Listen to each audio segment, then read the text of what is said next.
Alright, so we're adding on to what we did yesterday. We were talking about exponential function stuff. When we had the exponential function, what was the actual formula that we used for exponential functions? Y equals ABX to the x exponent. Okay? So this is the formula that you're using for it. Y equals AB to the power x. What does your A represent?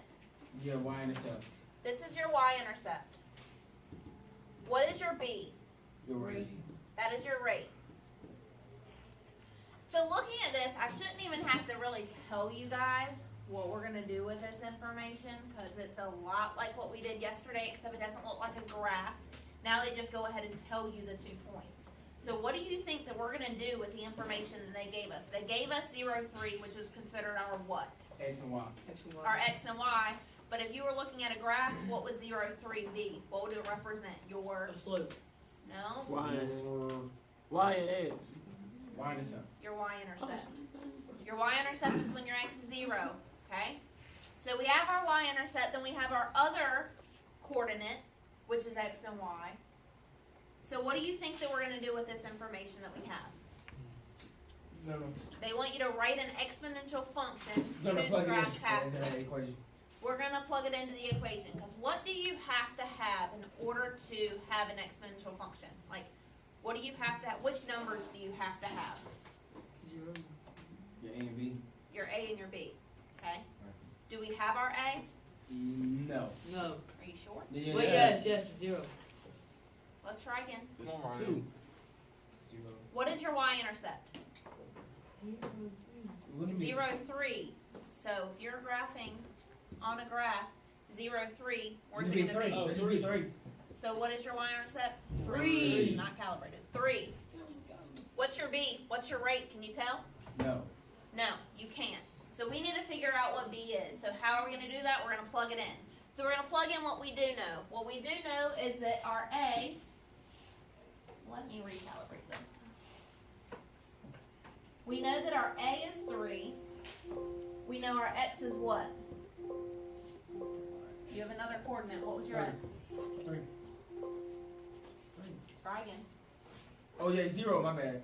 Try again. What are you talking about? That's your A. What is your X? What is your Y? 1.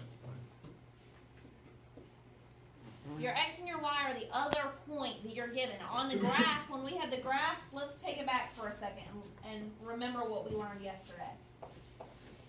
Yesterday we learned how to figure out what our X, Y, our A, and our B were. We were looking at this graph, we figured out our Y-intercept by looking and seeing where it crossed on the Y-axis, which is right here. What is that point? 0, 1/2. That's why 1/2 was our Y-intercept. We have our other point, and y'all picked this one. You could have picked the point up here, but you picked this one. What is that point? 1, 2. That's your X and Y. So we use that as our X and Y. You're right. You use the Y-intercept always as your A. Any other point you're given, you're going to use that as your X and your Y. Make sense? You So- remembering? In that case, the A was 0 and 1/2, right? The A in this case would have been 1/2.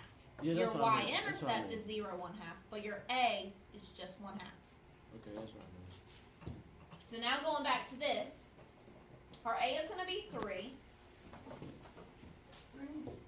Our X is 1. And our Y is 6. If you plug it into that formula, what does the formula look like? 6 equals 3. B. To what? First time. To the power of 1. Perfect. How do you solve that? 6. Divide by what? 3. Divide by 3. Wait, I got one question. 2. 6 equals 3b to the power 1 is the same exact thing as just 3b. 6 equals 3b. Wait, how did you get your Y equals 6 again? The y equals 6, we looked at the other point that we were given and we labeled it x and y. Oh, okay. Got it? Mm-hmm. So what does that mean that our b equals? 2. 2. Your 3's cross out. You're left with b to the power 1, which is just b. And that equals 2. Now that we know our b, Do we know our A? Yes. Yes, so now that we know A, we know B, you can now put it in the exponential function. We can now create an exponential function. What is that function gonna look like? Y equals 3 in parentheses 2